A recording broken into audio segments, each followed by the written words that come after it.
small short fiction about a woman suffering from Alzheimer's. The story jumps around in time and invites in characters as if in the present, who only exist in the main character's Joy's memory. It's inspired by a real-life relative who wrote a letter to the newspaper editor when someone, without permission, picked all the peaches off her backyard tree. The various characters are Joy, the narrator, Ploma, Joy's sister, Marshall, Joy's husband, Judy, Joy's daughter, Doctor, and Martin, Joy's son-in-law. Doug wasn't here to see me turn my back to the audience. Jennifer Sue, Peach Fuzz, Jennifer Sue.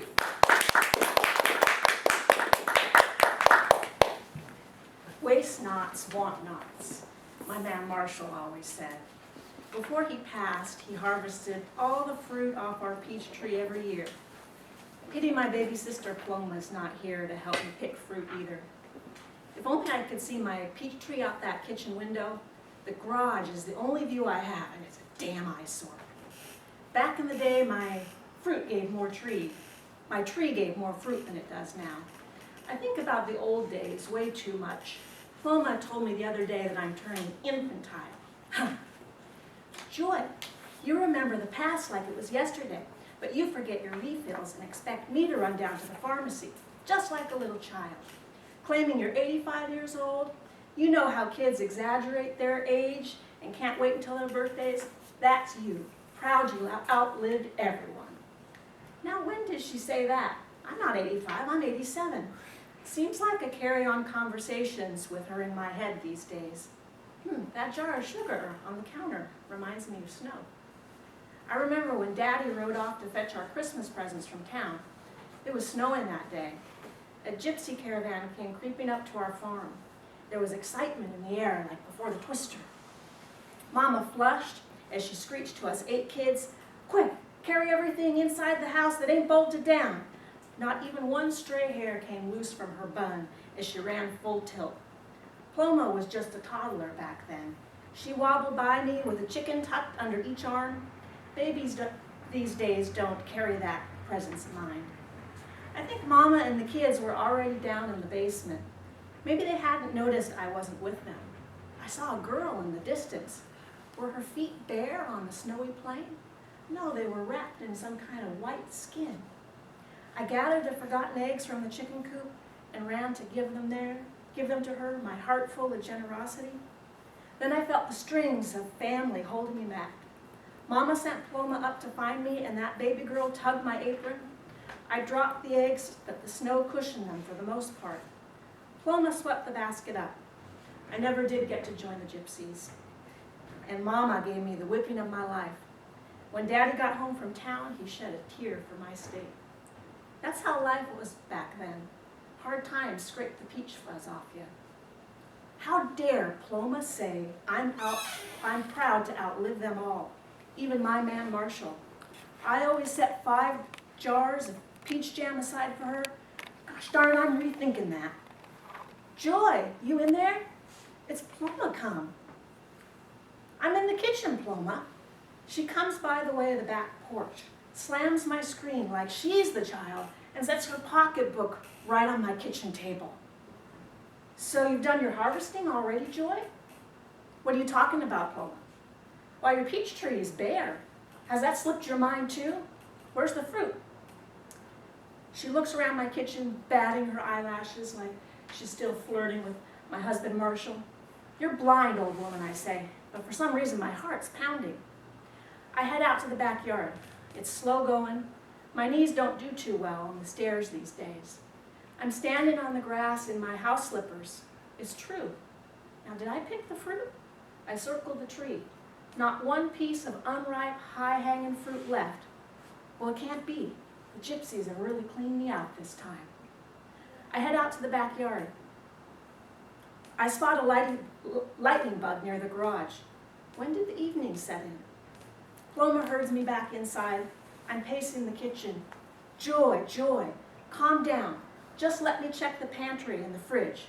She's running around the house looking for where I might have misplaced a whole tree load of fruit. Finally, she gives up and pulls out a pack of Benson and Hedges from her pocketbook. I bet she sets that thing down in public restroom stalls. Calm down. You know how I feel about that nasty habit? Smoke those things outside. Joy, you better call Judy. Where's your jitterbug that Judy and Doctor bought you? I can't use that thing. I don't care if they call it a jitterbug, Ploma. It's still a cellular phone. Ploma finds the landline and calls Judy's number. She tugs my apron spring to get my attention and hands the phone to me. Then she disappears. Out to the backyard for a smoke? Yeah. I watch her take a drag, propping herself up on Marshall's garage. Doctor answers on the third ring. Judy's out shopping, Mother. What can I do for you? Oh, Marshall, thieves have stripped the peach tree clean. I don't know what to do. Mother, it's Marty, Judy's husband. Maybe someone in need picked your fruit. I'm not sure what Judy ever saw in Doctor. He's thin-lipped, though he thinks everything's a hoot. He never suffered a day in his life. How dare he talk to me about me? Next, he tells me about his newlywed neighbors, how they let the fruit from their plum tree die on the vine and just rot on the ground. And then their dog gobbles up the rotten fruit and staggers around the yard, drunk like newlyweds. I do remember when I felt drunk on Marshall. Marshall's brother had taken over the farm after Old Man Potter passed, but he didn't care. He let him have it. He wanted a life in town, same as me. He took a job at the newspaper. I met him at a tent revival. Those mushroom tents popped up everywhere back then. Folks were so starved for entertainment, they flocked to feed at the trough of showy spirituality. Marshall and I noticed each other because we were the only two with self-conscious looks on our faces amid the hubbub of healing, soul-freeing, and shouted, Alleluias. Farm folk just felt a little odd enthusing like that. Marshall had a meaty lower lip, like a silver trout, poking out of the serene water of his face. I closed my eyes and imagined a kiss like a satisfying dinner. I could see he was a gentle boy with blonde peach fuzz instead of a beard. After we married, I taught school, and Marshall continued on at the newspaper. Once when I stopped by the office to visit, I startled him so that he dropped the tiny metal stencils he used. He scrambled to retrieve them, and I thought, my, he's just a little pathetic, isn't he? Gradually or swiftly, I don't know, the world changed Marshall in my eyes. Just like his brothers, his colleagues bulldozed right over him. They laughed behind his back. Marshall's boss couldn't know what I knew, that he was the sort of man, drunk on love, who tells a woman what she means to him. His boss couldn't have known, but he suspected as much. Marshall wasn't respected by the other men. I nagged Marshall until he asked for a raise. His boss said, your wife's a teacher. You don't need any more pay like the other men. Because I worked, they wouldn't pay Marshall his due. Marshall never fought. He just smoked his lucky strikes. He always leaves the dirty work to me. Look at those spots on my hands. Marshall, they're so dirty. And used to be so proud of my hands. Marshall, hurry up now. My candy jars are scalded and ready. Bring those peaches in. The boy pretends he doesn't hear me, so I go out to check on him. And there he is hiding in the overgrown grass, drinking a beer, not a peach picked. I'm fit to be tied, I tell you so. I start in on the lawn. I asked you to mow the lawn last week. It's an embarrassment. Morris makes sure that Ploma's yard is picture perfect. Marshall takes a long swig, closes his eyes, and tilts his face to the sun. So I start picking fruit, and I'm pecking as I'm picking. He acts like I'm not even there. I'll show him. I pick the juiciest peach I can find, and I lob it right at his mouth. I miss and hit the shoulder of his best work shirt. Once Marshall gets over the surprise, he takes a bite out of the mashed peach and eats on the run. I followed him before when he runs away from my nagging, so I know he's off to find a cornfield somewhere he can smoke to his heart's content. I don't follow him this time. Once I spend the evening canning in my kitchen, slamming pots and pans around, my ear tilted to the front door for Marshall when a knock comes. My man's home, and I'm ashamed of myself now, so I run to open the door, and I'm shocked to confront a bindlestiff, fresh off the freight trains. He's so hard up that his toes poke out of his leather shoes and his beard is past his collar. Ma'am, can you offer a meal to a man down on his luck? My kitchen is overflowing with sweet, sticky peach jam, and this is how life has changed me. Gone are my days of offering all I have to the gypsies. I'm damned if I'm going to give that Bindlestiff one of my peaches. But what if he saw the tree in the backyard and he slits my throat for holding out on him? I tremble in the kitchen as I heat up weak coffee. I find a stale biscuit for him. He eats on the porch and drinks out of a spare jam jar. He thanks me kindly, and then he's gone. I cling to Marshall that night, sorry for my meanness. That's the night we conceived our daughter Judy. Mother, what's the meaning of this? Are you on the line? What do you know of need, doctor? Why, Mother, I hurt your feelings. I'm sorry about your tree. I didn't mean to make light of it. I know how Marshall loved the tree. I'll have Judy call you when she gets in. Doctor hung up on his end. I'm sorry, as usual, for my meanness. There it is again. Loma's cigarette, teasing me, dancing with the fireflies in front of his garage. I hate that garage. His tinker shop where Marshall went to escape from me. When we decided to expand our house, I even tried to bully Marshall into having that garage torn down. The blueprints for our addition included a picture window that faced my peach tree. Beautiful view. But I had a premonition about that contractor. I didn't like the way he spat chaw in my garden. We exchanged words. Marshall apologized to the contractor for my orneriness. I saw right away. The window that filthy man cut did not point to my peach tree. It faced Marshall's detached garage. I told Marshall, as usual, my husband made me do the dirty work.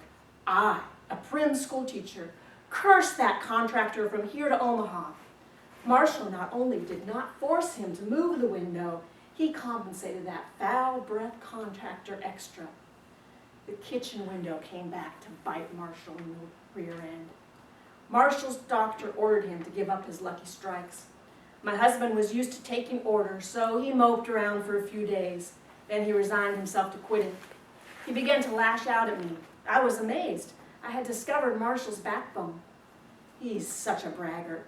He goes around telling everyone in the family and at church, I've freed myself of my affliction. Why does he keep giving me a sideways glance when he says that? I woke up early this morning and the bed's cold. I reached for him and grabbed his pillow instead. I hugged that pillow, waiting for something. Finally, I'm up and feeling my way to the kitchen. I gaze out the picture window. A firefly is fluttering up and down with steady movement. For a moment, I find this strangely beautiful. Then the realization hits me. Ha, that sneak, that liar. Marshall's hiding near his garage taking drags on the cigarettes. I'm under doctor's orders not to nag that man. So I sneak into his study while he's having his secret smoke, and I write a letter, care of his doctor. I take great care to disguise my handwriting, and I post it on my way to work. When Marshall comes home from his next checkup, he reminds me of that Bindlestiff who once showed up at my door, all ragged and empty-eyed. He lights up right in the middle of my kitchen and flicks ashes on the yellow linoleum. One day after school, I came home and I found Marshall dead. He was 59. He suffered a massive heart attack. The family says he didn't suffer, that God took him kindly. I begrudge Marshall his kind death. I continued teaching. The days were fine. When I came home to my empty house, I cried and I cried. He always left the hard things to me, the things he didn't want to face. That crazy jitterbug starts ringing and vibrating. I look for Ploma to help me answer it. Hello? Mother, it's Judy. Are you all right? Judy, why, Ploma's here to help stew the peaches, but they've all been stolen right off my tree. Ploma's there. Mother, have you forgotten again that your sister died almost a year ago? Hush, you don't talk like that, Judy. Now, Mother, have you given any more thought to moving near us? You know we'd love to have you, and with Ploma gone, I just want to tell you that I checked with the neighbors, Mama, and they say the peach tree died. Some kind of blight or root rot, so those peaches weren't stolen now, Mama.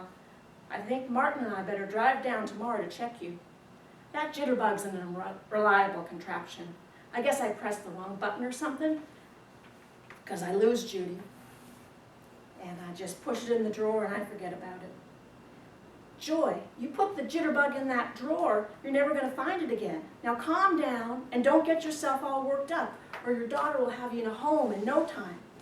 It's not a jewel heist, it's only peaches. It's thievery, Ploma. Tomorrow I'll go down to the newspaper where Marshall worked and I'll make a report. There should be a story in the newspaper. Joy Potter, you'll do no such thing. I forbid you. Nobody remembers you there anymore.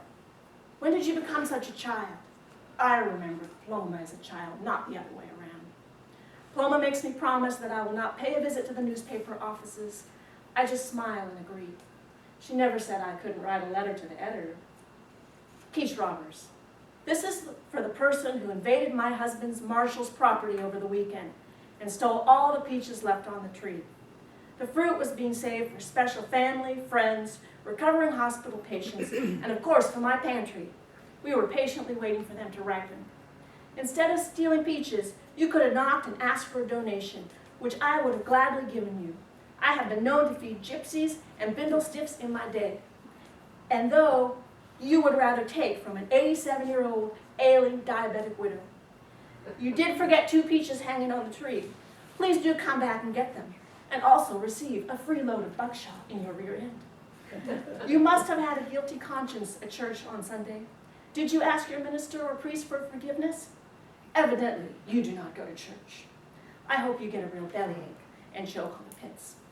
You can make this right by leaving 5 lugs of Colorado peaches on my front porch. Sincerely, Joy Potter, 1058 Avenue L. I guess the town liked my letter. Daily there's a surprise bushel of peaches on my porch. Judy's here ready to take me away. She stripped my house bare, like the tree. I told her I couldn't leave, though, until I finished canning my peaches.